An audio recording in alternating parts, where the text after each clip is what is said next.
تہذیب کا معتدل اور خوبصورت دین ہے۔ انسانی زندگی میں کوئی شخص کوئی بھی کام کرتا ہو، لیکن اگر وہ کام بے ترتیب ہو، بے ڈھنگ ہو، غیر منظم ہو، تو اس کام کا سارا حسن ضائع ہو جاتا ہے۔ اسلام یہ چاہتا ہے کہ ہر کام ترتیب سے کیا جائے، مرتب کر کے کیا جائے، منظم انداز سے کیا جائے۔ انسان اپنی زندگی میں عبادت سے لے کر تجارت تک اپنی زندگی کے ہر شعبے میں نظم و ضبط کا مظاہرہ کرے۔ اگر چیزیں نظم و ضبط سے ہٹ جاتی ہیں، قاعدے سے ہٹ جاتی ہیں، تو کوئی بھی کام ہونے کے باوجود بھی لطف نہیں دیتا، فائدہ مند نہیں ہوتا۔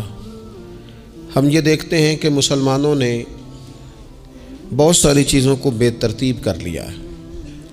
ہماری زندگیوں میں ہر چیز ہے، نظم و ضبط نہیں ہے، وقت کی پابندی نہیں ہے، وقت کی قدر نہیں ہے۔ روزمرہ کے معاملات کے اندر ہم اپنے معاملات کو ترتیب سے نہیں چلاتے۔ کبھی کوئی کام کرتے ہیں تو اسے کیے ہی جاتے ہیں، اعتدال سے ہٹ جاتے ہیں، اور پھر اسی کام کو اس طرح چھوڑ دیتے ہیں کہ جیسے کبھی کوئی لینا دینا ہی نہیں تھا۔ اس سے انسان ایک بھرپور زندگی نہیں گزار سکتا، وہ وقتی اور جذباتی فیصلوں کا قائل ہو جاتا ہے۔ اس کی زندگی کے اندر ہر چیز ایک مخصوص وقت کے لیے اور ایک مخصوص ٹائم کے لیے آتی ہے، اور ایک مخصوص ٹائم کے لیے وہ چیز وہاں سے رخصت ہو جاتی ہے۔ اس میں کوئی شک نہیں کہ ہم انسان ہیں، ہمارے اندر کمزوریاں ہیں، باوجود کوشش کے بڑی جگہوں پہ غلطیاں، سستیاں، کمزوریاں رہ جاتی ہیں۔ لیکن کچھ لوگ اپنے ذہن سے کوئی منصوبہ بندی کرنا ہی نہیں چاہتے۔ ہو جائے گا، اللہ کرم کرے گا، اللہ بڑا مہربان ہے، بھئی یہ ساری باتیں ٹھیک ہیں، لیکن اسی کریم رب نے کہا ہے صبح اٹھو، اسی کریم رب نے کہا ہے کہ وقت پر نیند پوری کرو، اسی کریم رب نے کہا ہے کہ ان الصلاۃ کانت علی المؤمنین کتابا موقوتا، فرمایا بے شک نماز مسلمانوں پر مقررہ وقت پر فرض ہے۔ اسے اپنی ترتیب سے وقت کے حساب سے تم نے ادا کرنا ہے۔ یہ نہیں ہو سکتا کہ تم کہو جی میری آنکھ 9 بجے کھلتی ہے تو میں فجر 9 بجے پڑھوں گا، اس کا ٹائم 6 بجے ہے تو تمہیں 6 بجے ہی فجر پڑھنی پڑے گی۔ اپنے مقررہ وقت پر چیزیں جب تک نہیں رہیں گی تب تک رضا الہی کا حصول بھی ممکن نہیں ہوتا۔ ہم چونکہ غیر منظم زندگی گزارتے ہیں، بے ترتیب زندگی گزارتے ہیں، تو اس لیے بہت سارے کام جو کرنے کی ہم پوزیشن میں بھی ہوتے ہیں وہ کام بھی ہم سے ہو نہیں پاتے۔ ایک تو بہت سارا مسئلہ لوگوں کا یہ ہے کہ کل کر لیں گے، انشاءاللہ ہو جائے گا، آپ دعا کریں ہو جائے گا، آپ فکر نہ کریں ہو جائے گا۔ اس کا معنی کوئی نہیں نا، اس کا مطلب کوئی نہیں۔ آپ کیا کہہ رہے ہیں؟ آپ کہیں میں نے شروع کر دیا ہے، اب دعا کریں۔ آپ یہ کہیں کہ میں نے پوری کوششیں لگا دی ہیں، آپ اچھی امید رکھیں اللہ سے، لیکن آپ سٹارٹ ہی نہیں کر رہے اور آپ کہہ رہے ہیں دعا کریں۔ یہ کیسے ہوگا؟ جب تک نظم و ضبط کا، آداب کا، حدود کا، قاعدے قانون کا پورا خیال ہی نہ رکھا جائے۔ حضرت سید فیض الحسن شاہ صاحب رحمۃ اللہ تعالیٰ علیہ فرماتے ہیں کہ ایک خاتون بڑی عجلت پسند تھی، جلد باز تھی، تو اس کا شوہر اس کی ان چیزوں سے بڑا پریشان تھا، جلدی میں آدھا کام کرتی تھی، آدھا کام خراب کر دیتی تھی، تو اکثر آ کے کہتی تھی دعا کریں بڑا مارتا ہے۔ اگرچہ اس کا مارنا پھر بھی درست نہیں تھا، لیکن وہ دیہاتوں میں آپ کو پتہ ہے نا، بعض لوگ بڑی جہالت کا مظاہرہ کرتے ہیں، اس قدر زیادہ شدت کے ساتھ تکلیف دیتے ہیں کہ جو بالکل نازیبا ہو جاتی ہے۔ ایک دن اس نے آ کے کہا کہ پیر صاحب کوئی سمجھاؤ، بڑا ماردہ ہے۔ تو آپ نے فرمایا تو سنا ہے بڑی جلد باز ہے، کام نظم و ضبط سے نہیں کرتی۔ کہنے لگی جی دیکھیں جی کیا نظم و ضبط اور کیا معاملہ، کل اس نے مجھے کہا دال پکا دو تو میں نے اس میں گھی بھی ڈالا ہے، مرچیں بھی ڈالی ہیں، پیاز بھی ڈالا ہے، لہسن بھی ڈالا ہے، ہلدی بھی ڈالی ہے، بس ذرا جلدی میں نے دال ہی تو نہیں ڈالی۔ تو اب یہ کو مارنے والی بات ہے؟ ہر شے ہے، ایک شے ہی نہیں۔ ہمارے ہاں بہت سارے لوگ ایسے ہیں جو جلدی میں اصل کو ہی بھول جاتے ہیں۔ وہ کہتے ہیں باقی میں نے سارے کیے، کوئی رہ تو نہیں نہ گیا، سارے کیے، ایک ہی نہیں نہ کیا، وہ بھائی جو اصل تھا وہ تو رہ گیا۔ نظم و ضبط، قاعدہ، قانون، جب تک ہم ہمارے اپنے اندر، میں دوستوں سے کہہ رہا تھا پھر کہتا ہوں، میرے اسب فرمایا کرتے تھے جو والد تہجد نہ پڑھے اس کے بچے فجر نہیں پڑھتے۔ والد کو جب تک وہ سحری میں سجدہ ریز نہیں دیکھیں گے اتنی دیر تک آپ ان سے 1.5-2 گھنٹے پہلے اٹھیں گے تو پھر وہ اٹھیں گے۔ لیکن اگر کہا جائے کہ پتر میں تھکیاں تو تو مسیتے جا، تو یہ ہو سکتا نہیں کہ وہ جائے، کیونکہ ہماری زندگی سے نظم و ضبط بچے سیکھیں گے، ہمارے ماحول سے وہ محنت کو، مشقت کو، کوشش کو وہ سیکھیں گے۔ اگر ہم اپنے ماحول میں نظم و ضبط نہیں لائیں گے تو آنے والی نسل کے اندر نظم و ضبط منتقل ہو سکتا، تو اس کے منتقل کرنے کے لیے ضروری ہے کہ پہلے ہماری زندگی کے اندر نظم و ضبط۔ آپ دیکھیں شریعت اسلامیہ نے ہر کام کا نظم و ضبط بنایا ہے۔ نماز اللہ کی عبادت ہے نا، بستر سے اٹھ کر سیدھا مسجد میں آ کے جہاں آپ کا جی چاہے نماز پڑھنے کی اجازت نہیں ہے۔ آپ اٹھیں، آپ کا لباس پاک ہونا چاہیے، آپ نے وضو کیا ہوا ہو، آپ کو سمت قبلہ کا پتہ ہو، آپ کا منہ کعبہ شریف کی طرف ہو، جس جگہ آپ نے نماز پڑھنی ہے وہ جگہ پاک ہو، آپ کا لباس پاک ہو، وقت کا تعین ہو، نماز کے آداب آپ کو آتے ہوں، آپ بیت اللہ شریف کی طرف رخ کریں گے، کانوں تک ہاتھ اٹھائیں گے، آپ ان ہاتھوں کو منظم طریقے سے باندھیں گے، وقت پر رکوع کریں گے، رکوع میں کمر سیدھی ہونی چاہیے۔ آپ رکوع سے اٹھیں گے تو ایسے نہیں کہ کوئی بات نہیں اللہ قبول کر لے گا، جب تک آپ کی کمر پوری ٹھیک نہیں ہوتی رکوع سے اٹھتے وقت آپ کی نماز مکمل نہیں ہوتی۔ آپ سجدے میں جائیں گے تو پیشانی جمنی چاہیے، ناک جمنی چاہیے، آپ کے پاؤں کی انگلیاں زمین پر لگنی چاہیے۔ آپ جب تک پوری ترتیب سے نماز نہیں پڑھتے، رب کی عبادت ہے نا، کریم بھی بڑا ہے نا، مہربان بھی بڑا ہے نا، غفور بھی بڑا ہے، لیکن اگر مرتب طریقے سے نہ پڑھو تو وہ تو نماز قبول نہیں کرتا۔ نبی پاک صلی اللہ تعالی علیہ وسلم کے سامنے آ کے ایک شخص نے نماز پڑھی، عبادت کی ہے، آیا ہے، جھکا ہے، لیکن عبادت بھی بے ترتیب بھی نہیں، بے ڈھنگی نہیں، غیر مرتب نہیں، غیر منظم نہیں، ایسے نہیں کہ جیسے مرضی کر لی۔ اس نے آ کے نماز پڑھی تو حضور نے اس کو دیکھا اور نبی پاک علیہ السلام نے فرمایا تیری نماز نہیں ہوئی، دوبارہ پڑھ۔ اس نے دوبارہ پڑھی۔ یہاں تو لوگ ناراض ہو جاتے ہیں۔ ایک دفعہ طالب علمی کی بات ہے، میں ایک جگہ نماز کے لیے وضو کر رہا تھا تو ایک صاحب نے وضو کیا، بڑی جلدی میں آئے اور جلدی میں وضو کیا تو ان کا ایک ٹخنا خشک رہ گیا۔ تو میں نے ان کی خدمت میں بڑی، چونکہ بزرگ تھے، بڑے تھے مجھ سے، میں نے بڑی عرض کی، میں نے کہا وہ آپ کو خیال نہیں رہا، آپ کا ٹخنا خشک ہے۔ وہ کہتے ہیں مولوی وہ لنگن نہ دے آجے، دیکھیں کو لنگ نہ جائے، تو سو قبول کرنی کہ اللہ نے۔ میں نے ان سے کہا آپ کیا کام کرتے ہیں؟ کہنے لگا میں کپڑا بیچتا ہوں۔ تو میں نے کہا اگر آپ کا 1000 روپے والا گاز کپڑا ہو تو کوئی شخص کہ کوئی عرض نہیں، چل مہربانی کر 300 کا دے دیتے ہو؟ کہنے لگا نہیں جی ترتیب سے ہی بات چلے گی۔ تو میں نے کہا یہ بھی ذرا ترتیب سے ہی چلے گی، اللہ نے کہا ہے کہ اس طرح کر کے پڑھو تو پھر میں قبول کروں گا۔ تو اگر وہ رستہ ہی آپ نے اختیار نہیں کیا، نبی پاک علیہ السلام کے سامنے اس نے نماز پڑھی، حضور کے سامنے، نبی پاک رحمت للعالمین ہے نا، حضور سے زیادہ کو پیار کرنے والا تو نہیں نا۔ نبی پاک نے تو نہیں فرمایا چل میرے سامنے پڑھی ہے تیری قبول ہی قبول ہے، حضور نے فرمایا تیری نماز نہیں ہوئی، دوبارہ پڑھ۔ اس نے دوبارہ پڑھی، حضور نے فرمایا تیری نماز نہیں ہوئی، دوبارہ پڑھ۔ اس نے 12 پڑھی، 3 دفعہ پڑھی، پھر حضور کی بارگاہ میں آیا تو نبی پاک علیہ السلام نے فرمایا جب تو رکوع کرے تو صحیح کر کے رکوع کر، جب تو سجدہ کرے تو صحیح کر کے سجدہ کر، اور جب تو قیام میں کھڑا ہو تو ایک منظم طریقے سے کھڑا ہو۔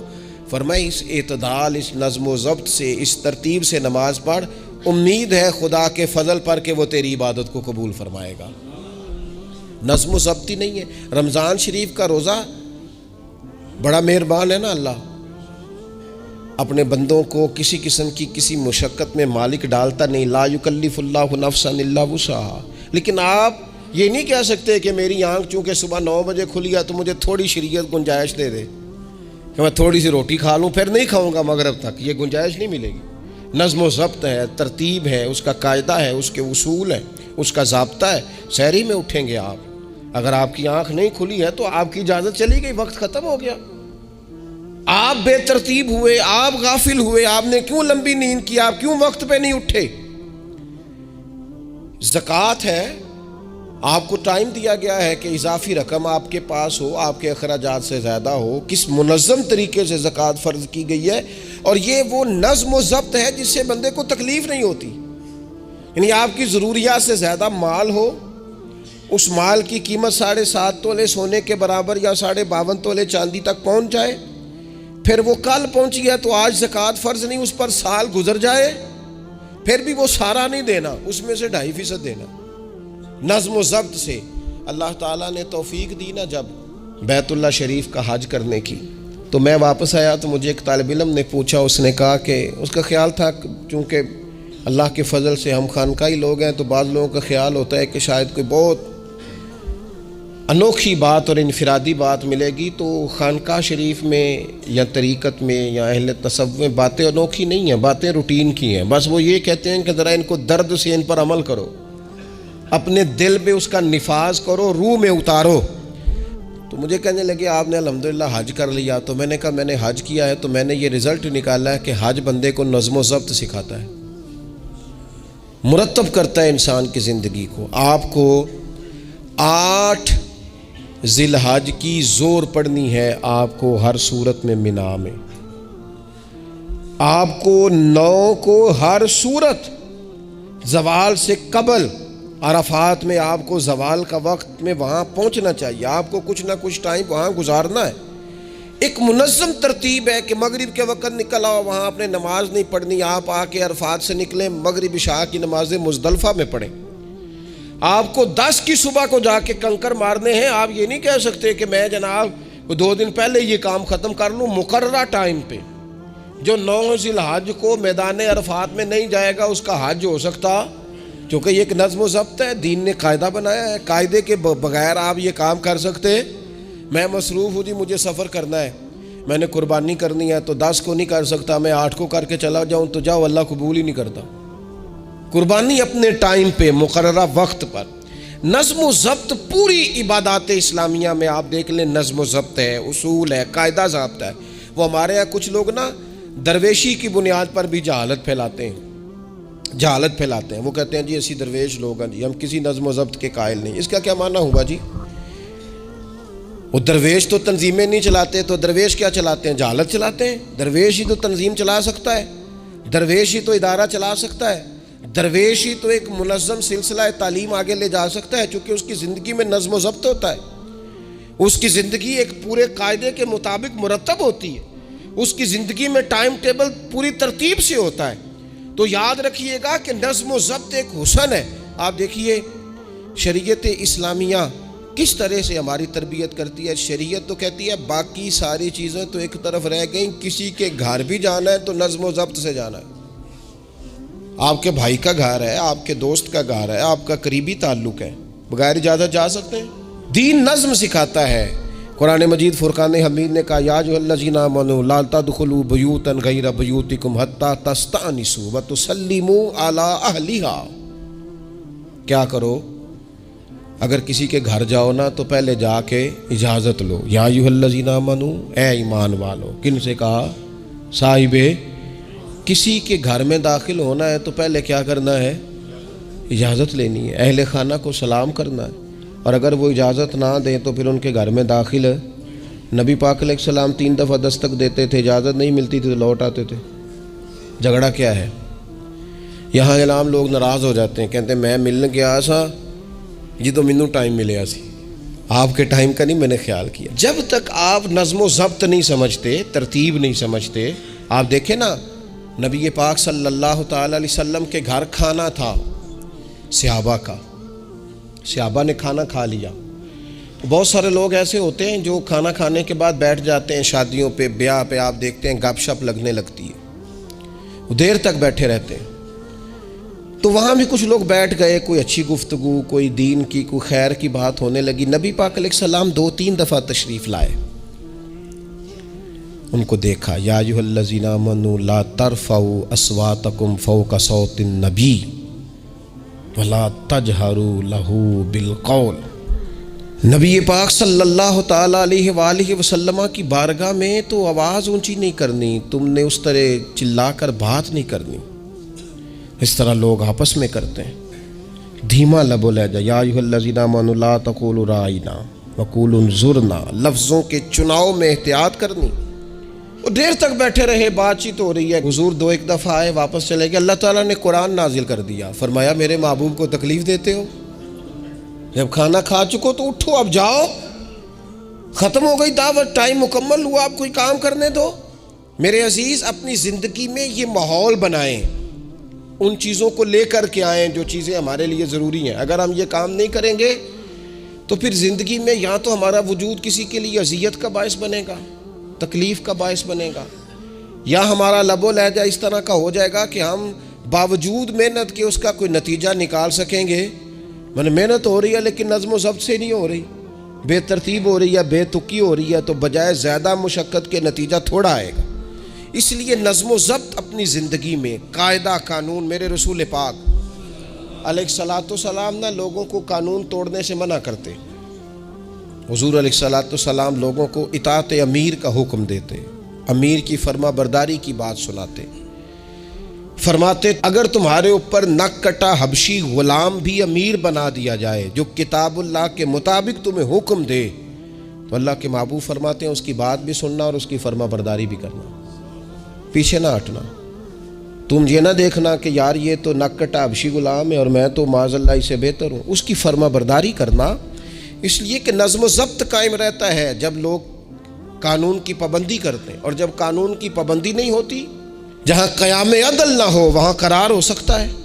حضرت عمر جیسے لوگ اگر عدالتوں میں پیش ہو سکتے ہیں، اگر خود رسول پاک علیہ السلام اپنا آپ پیش کرتے ہیں صحابی سے، وہ کہتے ہیں جی آپ نے مجھے چبو دیا ہے صفیں سیدھی کرتے تیر یا نیزہ، تو میں بدلہ لوں گا، تو حضور پیش کرتے ہیں اپنا آپ۔ حالانکہ وہ تو دور محبت تھا، عرض کی حضور کس نے بدلہ لینا تھا، نہ آپ نے کوئی تکلیف دی تھی، یہ تو وجود چومنے کا بہانہ تھا۔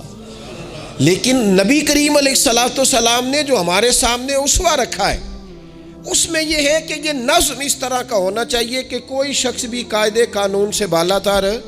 حضور علیہ السلام نے فرمایا 3 لوگ سفر کریں تو ایک کو امیر بنا لیں، ورنہ بار بار بحث ہوگی، ایک کہے گا یہاں ٹھہرنا ہے، یہاں کھانا کھانا ہے، یہاں نماز پڑھنی ہے، دوسرا کہے گا یہاں۔ 3 سفر کرو تو ایک کو اپنا امیر مان لو۔ نظم و ضبط سے زندگی گزارو، مرتب کر کے زندگی۔ ہمارے ہاں یہ ہوتا ہے کہ نظم و ضبط نہیں ہوتا، ہمیں اپنے کام سے زیادہ نا دوسروں کے کام کا پتہ ہوتا ہے، اپنے مدرسے سے زیادہ دوسرے مدرسے کا پتہ ہوتا ہے، اپنے کالج سے زیادہ دوسرے کالج کی معلومات ہوتی ہے۔ ہم کیا کرتے ہیں؟ ہم اپنے کام سے زیادہ دوسرے کے کام میں ٹانگ اڑاتے ہیں، نظم و ضبط گڑبڑ ہو جاتا ہے، ایک دوسرے کے کام میں مداخلت کرتے ہیں۔ اپنا کام مرتب طریقے سے کیا جائے، جس نظم میں جس جگہ ہمیں ڈیوٹی دی گئی ہے ہم اس ڈیوٹی کے پابند ہیں، ہم اس کو پورے غور سے کریں، پوری توجہ سے کریں، پورے انہماک کے ساتھ کریں۔ اپنے کام پر ہم جب تک توجہ دیتے ہیں تو کام ٹھیک رہتا ہے۔ اسی طریقے سے رسول پاک صلی اللہ تعالی علیہ وسلم نا گھر کے باہر بھی پورے نظم و ضبط کے قائل تھے، پوری ترتیب۔ آپ دیکھیں حضور صفوں کا درست ہونا بڑا پسند کرتے تھے، نماز ہی پڑھنی ہے نا، کھڑے ہو گئے ہیں نا، لیکن حضور نے دعا دی، فرمایا صفیں سیدھی کرو، اللہ تمہارے دل بھی سیدھے کر دے گا۔ حضور نماز کی جماعت سے پہلے اعلان کرتے بھئی اپنی صفوں کو درست کر لو۔ حضور پسند کرتے کہ بالکل اس طرح مرتب ہو کے لوگ نماز پڑھیں، کوئی چیز بھی غیر مرتب۔ یہاں جناب کوئی شخص بھی قطار میں لگنے کو تیار نہیں، باری کا انتظار کرنے کو تیار نہیں ہے۔ بینک میں ہمیں ذرا پہلے بلا لیا گیا تو ہم کہتے ہیں اللہ نے بڑی عزت دیتی ہے، اور پھر کچھ پروٹوکول تو بے جا ہیں، سوائے تکلیف کے اور کچھ دیتے۔ میں نے جنازوں پہ دیکھا ہے، کسی عالم کا جنازہ پڑھا ہے، کسی بڑے آدمی کا، تو وہاں 15 لوگ ہوتے ہیں ٹوٹل جو جنازہ نہیں پڑھنے دیتے، وہ گھسے ہوتے ہیں آگے، میں نے چہرہ دیکھنا ہے، میں نے اگلی صف میں کھڑے ہونا ہے۔ یہی حال محافل میں ہوتا ہے۔ نظم و ضبط پیدا کریں، کسی چیز کو بے ترتیب نہ کریں، کوئی کام بھی بے ڈھنگا نہ ہو۔ نبی اکرم صلی اللہ تعالی علیہ وسلم کی مجلس مبارک میں جب کوئی شخص آتا تھا نا تو حضرت ابوبکر صدیق اسے سائڈ پہ لے جاتے تو کہتے تھے تمہیں پتہ ہے اللہ کا قرآن کہتا ہے حضور کے سامنے آواز اونچی نہیں کرنی۔ اسے پہلے آداب مجلس سکھاتے تھے، نظم و ضبط سکھاتے تھے، حضور کی بارگاہ میں حاضری کا طریقہ سکھاتے تھے، پھر نبی پاک صلی اللہ تعالی علیہ وسلم کی بارگاہ میں پیش کرتے تھے۔ ہمارے بے صبرے ہو جانے کی بڑی وجہ بھی یہ ہے کہ نظم و ضبط نہیں، ہمارے جلد باز ہو جانے کی وجہ یہ ہے کہ نظم و ضبط نہیں، ہماری طبیعت جو بہت زیادہ ڈسٹرب ہو جاتی ہے، ذہنی الجھاؤ پیدا ہوتا ہے، اس کی وجہ بھی یہ ہے کہ نظم و ضبط نہیں ہے۔ ہم بعض چیزوں میں اتنے زیادہ تلخ ہو جاتے ہیں، اور تلخی کی وجہ سے یہ بنتی ہے کہ مزاج میں کوئی نظم و ضبط، کسی باری کا انتظار نہیں، کوئی ٹھہراؤ نہیں، کوئی گنجائش نہیں۔ ماحول میں نظم و ضبط پیدا کریں، زندگی میں نظم و ضبط پیدا کریں، اپنے بچوں میں نظم و ضبط لائیں، اپنے اداروں کے اندر نظم و ضبط پیدا کریں، اور پھر حوصلہ رکھیں، ہمت رکھیں، تحمل مزاجی پیدا کریں۔ نبی اکرم صلی اللہ تعالی علیہ وسلم نے اپنے گھر میں اپنے ٹائم کو 3 حصوں میں تقسیم کیا تھا۔ ہم گھر کے اندر جاتے ہیں، اپنا ٹائم تقسیم نہیں کرتے، یہاں تو کوئی بندہ مطالبہ کرتا ہے تو ڈانٹ کے چپ کرانے کی کوشش کرتے ہیں، تھکا ہوا ہوں خبردار بات نہ کرنا۔ آپ نے چپ کرا دیا، چپ کرانے سے بغاوت پیدا ہوتی ہے، نفرت جنم لیتی ہے۔ یہاں چپ کرا دیتے ہیں، یا اگر ہم کوئی بات کرتے ہیں تو وہ کوشش کرتے ہیں کہ اس وقت جان چھوٹے، یہ دن گزرے کل دیکھیں گے۔ اس سے کیا ہوتا ہے، اس سے جو شخص آپ کے سامنے بیٹھا ہے اس کی امید ٹوٹتی ہے، وہ کہتا ہے یار یہ کیا معاملہ ہے۔ بچوں کی امیدیں ٹوٹتی ہیں، گھر والوں کی امیدیں ٹوٹتی ہیں کہ یار یہ تو جان چھڑا رہے ہیں۔ نبی اکرم صلی اللہ تعالی علیہ وسلم جب گھر تشریف لے جاتے تھے تو حضور اپنے وقت کو 3 حصوں میں تقسیم کرتے۔ ایک حصہ پورا ٹائم رسول پاک گھر والوں کو دیتے، ان کی بات سنتے، بلکہ حضرت عائشہ صدیقہ فرماتی ہیں جب تک گھر میں رہتے کوئی نہ کوئی گھر کا کام ہی کرتے رہتے، حضور ٹائم دیتے۔ ایک حصہ یہ، دوسرا حصہ ٹائم کا نبی پاک صلی اللہ تعالی علیہ وسلم نے آرام کے لیے رکھا ہوا تھا۔ حضور آرام کرتے، لیٹتے، باقاعدہ حضور علیہ الصلوۃ والسلام اپنے وجود اطہر کو بستر کے اوپر رکھتے، آرام فرما ہوتے، صحیح معنوں میں آرام کرتے۔ اور تیسرا حصہ نبی پاک علیہ السلام نے عبادت کے لیے رکھا ہوا، گھر والوں کا کام کاج کیا، عشاء ہوئی، آرام کیا، پھر تہجد کا ٹائم ہوا تو حضور عبادت کے لیے اٹھ کے کھڑے ہو گئے۔ یہ گھر کے اندر، مسجد میں نہیں، مسجد کا تو جو عبادت کا ماحول ہے نماز کا وہ الگ ہے، گھر کے اندر اس بات کو اچھی طرح سمجھ لیں کہ گھر کے اندر جب آپ جائیں، اب تو بڑوں کی شکایتیں آنے لگی ہیں، پہلے بچوں کی آتی تھی، اب تو 50 سال کے آدمی کی شکایت آتی ہے کہ گھر آتے ہی موبائل کھول لیتا ہے، ادھر ادھر دیکھتا ہی نہیں، کوئی سنتا ہی نہیں۔ اس طرح تو ہمارے اپنے ہم سے ٹوٹ جائیں گے، بکھر جائیں گے، ہمارے بچے خدا جانے کیا سوچنے لگیں گے، کسی اور سمت نکل جائیں گے۔ وہ جن کو ہماری باتوں کی، ہماری شفقتوں کی، ہمارے پیار کی، وہ جس پوتے کو، جس چھوٹے بیٹے کو دادا کے والد کے کندھوں پر کھیلنے کی چاہت ہے، وہ تو اس سے محروم رہ جائے گا۔ ہمیں وقت دینا ہے، ان کو ٹائم دینا ہے، اس ٹائم کو مرتب کرنا ہے۔ نبی اکرم سید عالم صلی اللہ تعالی علیہ وآلہ وسلم حتیٰ کہ میدان جنگ میں بھی حضور چیزوں کو مرتب کرتے۔ عرب کے لوگ جب جنگ کرتے تھے نا تو وہ سمجھتے تھے اسلحہ بڑا ہے، طاقت بڑی ہے، ہم نے کر لینا جو ہمارے جی میں آنا ہے۔ حضور کا طریقہ مبارکہ یہ تھا کہ جنگ میں بھی نظم و ضبط۔ حضور فرماتے قریب دشمن آ جائے تو طاق پہ بلا وجہ تیر نہ چلانا، وہ بالکل سامنے جب تمہیں نظر آ جائے، تمہیں نشانہ سمجھ میں آئے تب تیر چلانا۔ کئی دفعہ فرمایا صرف پتھر کا استعمال کرنا۔ حضور علیہ الصلوۃ والسلام لوگوں کو کہتے ہیں کہ تم نے یہاں پہاڑ کے چوٹی پہ کھڑے رہنا ہے، تم نے جنگ ہی نہیں لڑنی، تم یہاں ہراول دستے کے طور پر پشت پہ کھڑے رہو، جب تک میں تمہیں حکم نہ دوں تم نے یہاں سے ہٹنا نہیں ہے۔ این جنگ کے موقع پر بھی رسول پاک صلی اللہ علیہ وسلم نظم و ضبط کا مظاہرہ کرتے، ترتیب مقرر کرتے۔ آپ یقین کریں جن اداروں کے اندر نظم و ضبط ہے، جن کے اندر اصول ہے، جن کے اندر قاعدے ہیں، وہ اپنی پیشہ وارانہ کام سے کبھی بھی پیچھے نہیں ہٹتے، اور جہاں یہ کام نہیں ہوتا وہاں بڑی ساری چیزیں نقصان کا شکار ہوتی۔ این حالت جنگ میں بھی نبی اکرم نور مجسم صلی اللہ تعالی علیہ وسلم نظم و ضبط کا خیال کرتے۔ یہ جنگ احد میں نقصان ہوا تھا نا وقتی طور پر، اس کی وجہ بھی یہ بنی تھی کہ حضور نے جن صحابہ سے کہا ہٹنا نہ، ان سے اجتہادی خطا ہو گئی، انہوں نے سمجھ لیا کہ جنگ تو ختم ہو گئی ہے، وہ ہٹ گئے، ان کے ہٹنے سے نقصان ہوا، 70 لوگ شہید ہو گئے۔ اگر وہ نظم قائم رہتا جہاں حضور نے کھڑا کیا تھا تو کبھی یہ کام نبی پاک صلی اللہ تعالی علیہ وآلہ وسلم نا اجتماعیت کی بات کرتے تھے، مل کے رہنے۔ اختلاف رائے ہو جاتا ہے، لیکن ہمارے ہاں لوگ پتہ کیا کرتے ہیں، اندر رہ کے اختلاف نہیں کرتے، چھوڑ کے جا کے اختلاف کرتے ہیں۔ یہ مخلص نہ ہونے کی علامت ہے۔ جو لوگ مخلص ہوتے ہیں وہ اندر رہ کے رائے کے اختلاف کرتے ہیں، وہ کہتے ہیں یار میں چھوڑ کے تو نہیں نہ جا سکتا، میں ادھر ہی رہوں گا، جو کمزوریاں ہیں جو غلطیاں ہیں ان کو ہائی لائٹ کروں گا، رہوں گا۔ اسی لیے نبی پاک علیہ السلام کے صحابہ مختلف قسم کے مشورے دیتے تھے۔ تو سرور کائنات علیہ السلام اجتماعی نظم کی بات کرتے۔ ایک مقام پہ حضور نے صحابہ کو دیکھا کہ چھوٹی چھوٹی ٹولیاں بنا کے الگ الگ بیٹھے ہوئے ہیں۔ تو نبی پاک علیہ السلام نے فرمایا یہ شیطان تمہیں الگ الگ کرتا ہے، اور فرمایا جس طرح بکریوں کا بھیڑیا ہوتا ہے، انسانوں کا بھیڑیا شیطان ہے۔ جب کسی کو مجمع سے الگ کر لیتا ہے، حضور فرماتے ہیں جسے بھیڑیا بکریوں سے الگ کرتا ہے نا، پھر اس کا شکار کرتا ہے۔ اور شیطان بھی جب تمہیں اجتماعیت سے الگ کر لیتا ہے، در مرشدہ چھڈی نہیں تے ہو جاویں گا روگی، جیڑی بکری اجڑوں وچھڑی او بگیاڑاں جوگی۔ او بگیاڑاں جوگی کھا جائیں گے، پھاڑ ڈالیں گے اسے۔ در مرشدہ چھڈی او نہیں تے ہو جاویں گا روگی، جیڑی بکری اجڑوں وچھڑی او بگیاڑاں جوگی۔ اسے تو لے کے چلا جائے گا۔ اجڑ پر، اجتماعیت پر کبھی بھی بھیڑیا حملہ، تو حضور صحابہ سے کہتے تھے بیٹھو تو ذرا مل کے بیٹھو، کسی جگہ تم بیٹھو تو اجتماعیت۔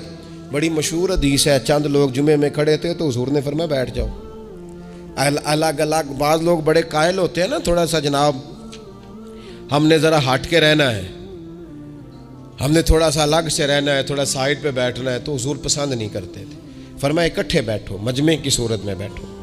بلکہ حضور علیہ السلام نے یہ تو اجتماعی نماز کا حکم دیا نا، فرمایا جس علاقے میں 3 مسلمان بھی بستے ہوں نا، وہ بھی باجماعت نماز پڑھیں۔